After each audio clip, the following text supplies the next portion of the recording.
Hello and welcome to the 12th and final in the Zellen art classes. My name is Preston, and I'd just like to take this opportunity to thank all of you who've supported me over the last year. It has been most gratifying. Let me start by saying abstract art is a journey. I myself have gone through many different stages, from happening art to art informel, to any other kind of abstract art. And we find our progress is ever changing. And I myself have changed a lot, and what I said 12 lessons ago I no longer believe in today, because I myself have progressed, I hope. So today's lesson basically is about where I'm at the moment, and it is the joy of painting. And it's a lot more formal structure, a lot more of me being put into the painting, not just waiting for a luck by throwing paint at it and calling it expressionism. Now, after years of practicing abstract art, I found that I can actually think about what I'm doing, think about what I want and put it down, because I have experienced enough with all the techniques to understand what they're going to achieve when I do something. I more or less know what a scraper is going to do, what a sponge is going to do, what soft water spritzing is going to do, what hard brushwork is going to do. So once you know all of these techniques, the effect of them, you can start manipulating them into what your eye wants to see. So it is a mental process.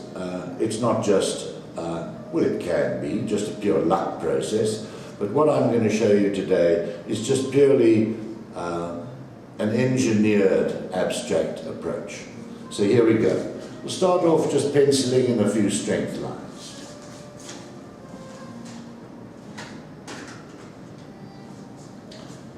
You can almost do it with two pencils. You're just sort of looking for movement,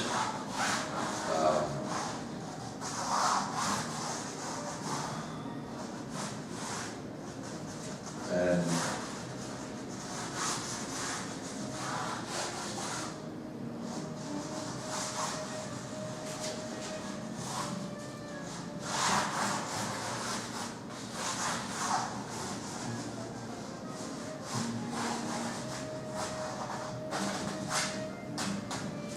just some nice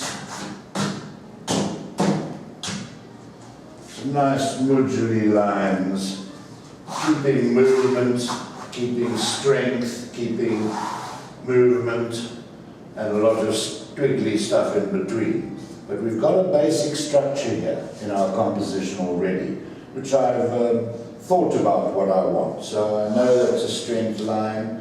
I've got this movement across, I've got another holding line, I've got another little strength line there, and that's about enough. So what we need is to ground it as well, so this line here will ground the painting. That's enough. From here we go on to strengthening our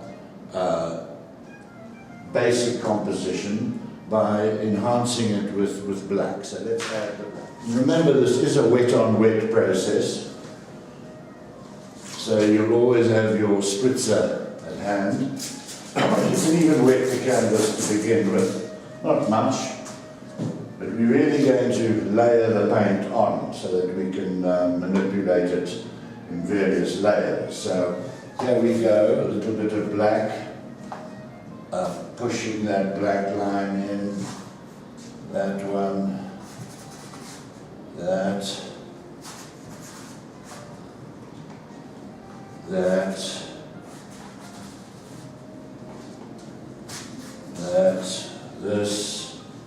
this little figure there, maybe some strength there.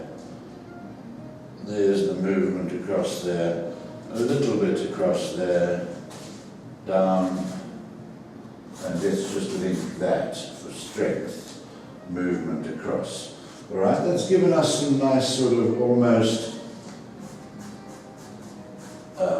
Japanese calligraphy to work from.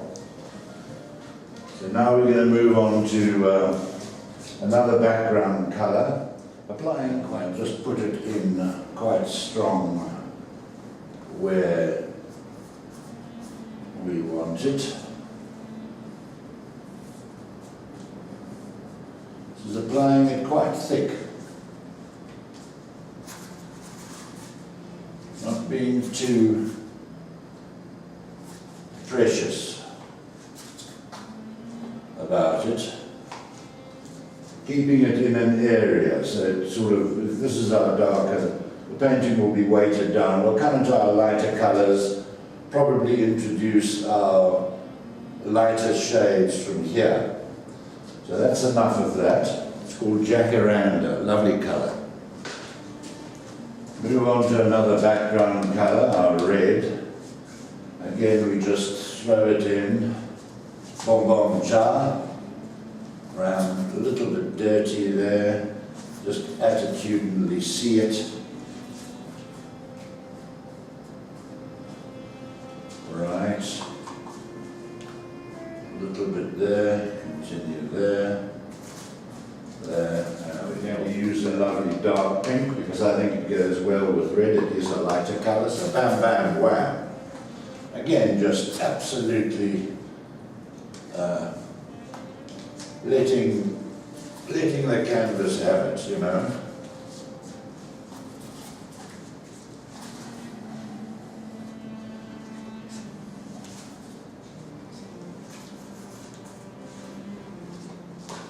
Now I'm going to introduce some orange. We thought of our yellow probably coming in there, so orange would be a mid-tone colour.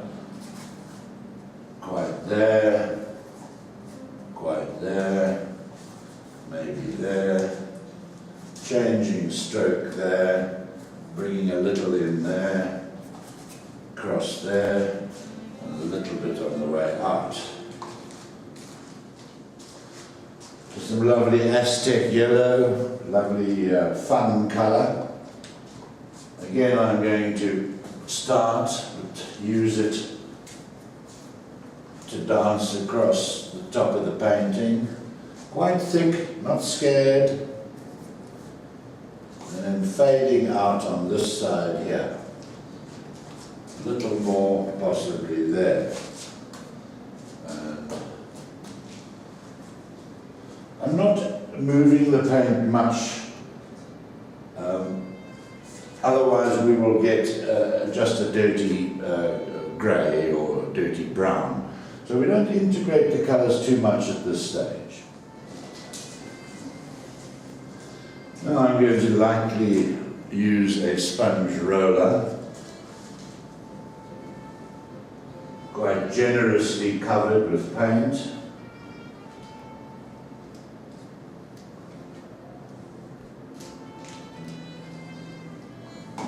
Right, so my roller is well covered. Again, here these will be very light little, just some strange integration of wheel effects. Somewhere where the eye can go and rest on. And hard to achieve this type of effect other than with a roller, because I know I've got blue and orange and yellow and almost green, because the blue and the yellow have mixed and they've made green. So it's impossible for you to do this or plan it or paint it with colour and think you're going to get the result. It's almost a knowing fact that if I smear the two, my mind says to introduce a bit of this blue. I can take it a bit further. We're lightening the painting from this side, so bam, wham. Tam, bam. Coming across now with the blue, just little bits, a little more maybe there, just solid, there,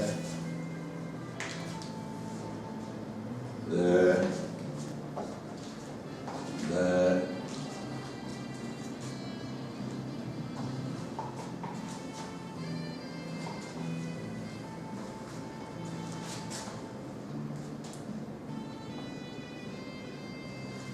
So you're not messing with the paint too much. Take my scraper, which is a different effect to the roller. This is a hard-edge scraper. And just give it some other types of effects.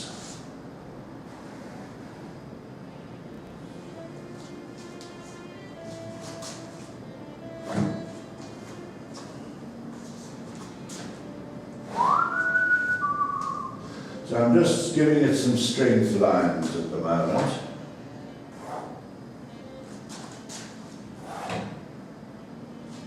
Sometimes taking the back of my thumb and just smoothing out areas that I don't like, or I feel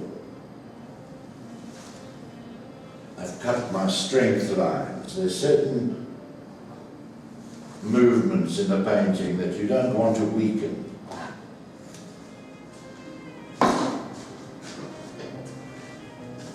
Now I come in with a darker blue.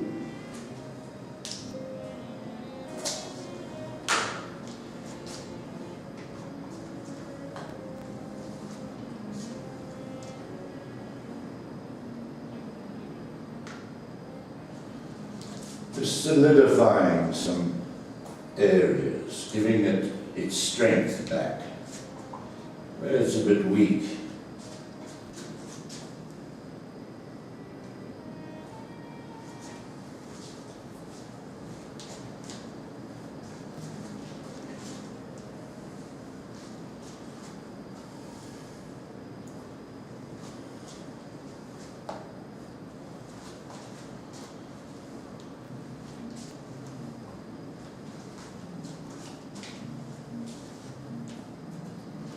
So just having fun, putting the blue in, having fun with a spickledy roller at the moment, just giving some texture to various areas that I think should need some movement. Here we must rectify that.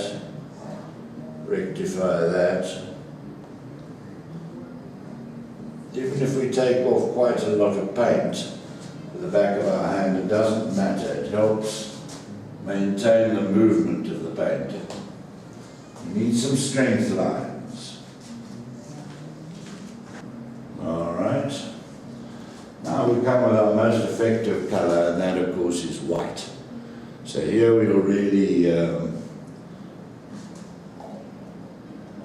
give the painting its movement.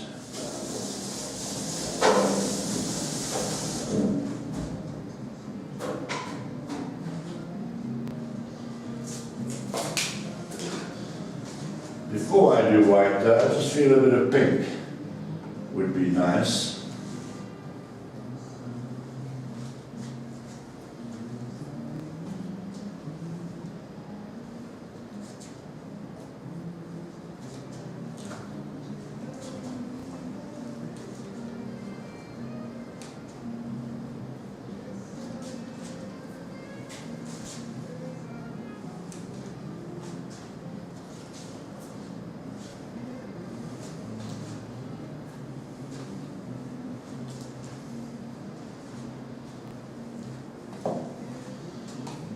Alright, taking the back of my brush now, giving it some funny squiggle lines, just to integrate it a bit maybe. Move back now, down now, down here,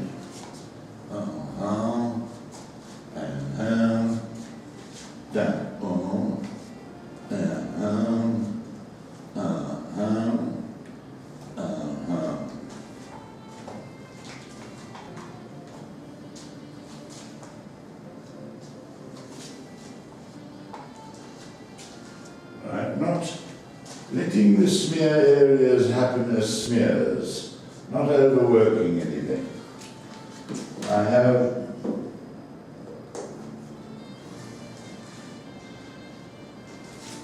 I have a lighter white here, sort of titanium white, that I will bring up the highlights of once this is dried. So I don't want to mess with the way this pink and blue have been smeared. These are all happenings, and the painting should dance with vitality, have some sort of colour combination that appeals. Yellow and blue and orange always go well. Red and pink go okay. So I've sort of stuck to complementaries, and I've got enough texture and playfulness. There are times to stand back and just have a look at your work, see what's happening to it, analyze it, if you will, and say to yourself, what do I like, what don't I like? So at the moment, I want to just join that. And remember, when I say my brain is in control, that doesn't mean to say that every stroke I do, I think about saying, oh, it goes like this and like that. I just put it down and trust it all. And then during my assessment periods like now, I will take the red and go a little bit. Because I really want that red there. And I'm careful about what I do, absolutely careful. Here I want to pad off some red, so I just literally strengthen that red area there. Here this red can be softly patted in there, but not overbrushed and not spoiling the colours that are there. See how you can literally change that entire area just by putting in, let's say this is a face for swishing hair, that could be a neck. It just, needed a bit of red. And sometimes this helps strengthen the painting, leads the eye from one red to another red. There, just flick it in over the top, lightly. My brush is hardly touching the paint. Here,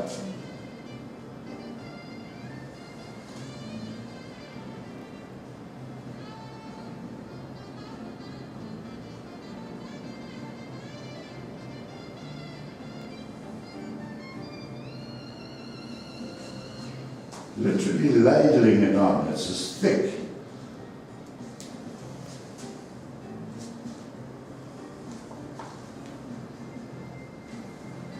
Help that red off there. Help that red come off there. Strengthen that red there.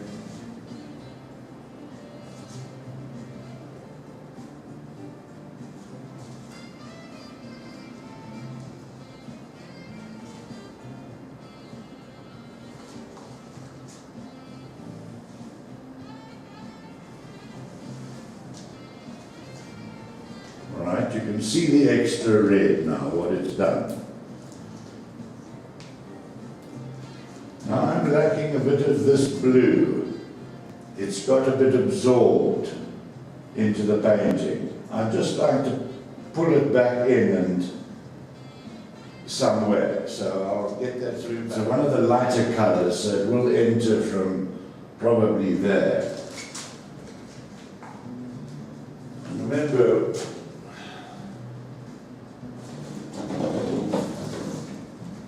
abstracts can be worked from any angle. Here I see it better. Boom, boom. I see that blue better there. Boom. A little bit there, thank you.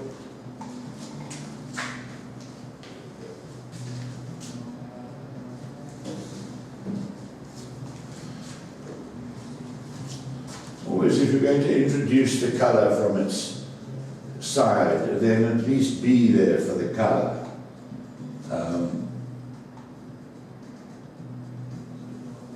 and sham. Little blue, little blue,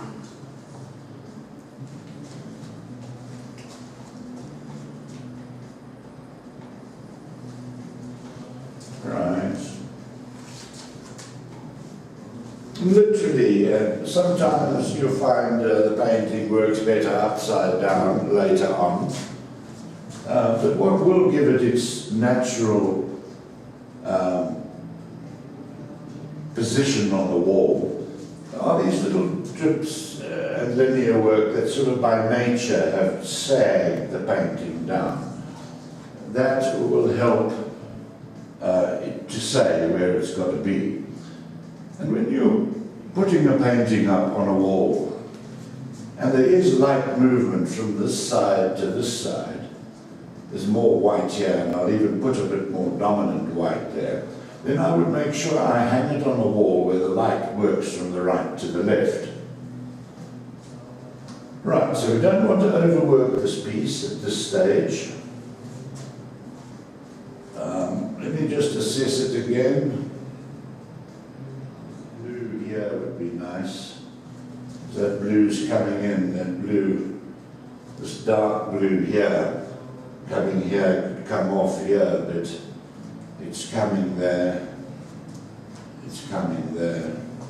Don't want to overwork it.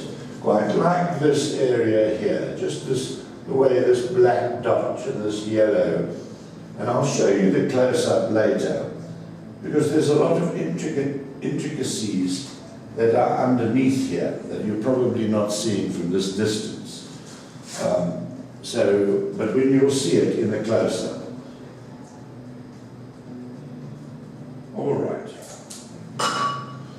Right, here's my dark blue again, the navy blue. And I just push it in, quite bold, quite bold, quite bold, thick brushwork. Pad it in to place, pad it in, pad it in. Little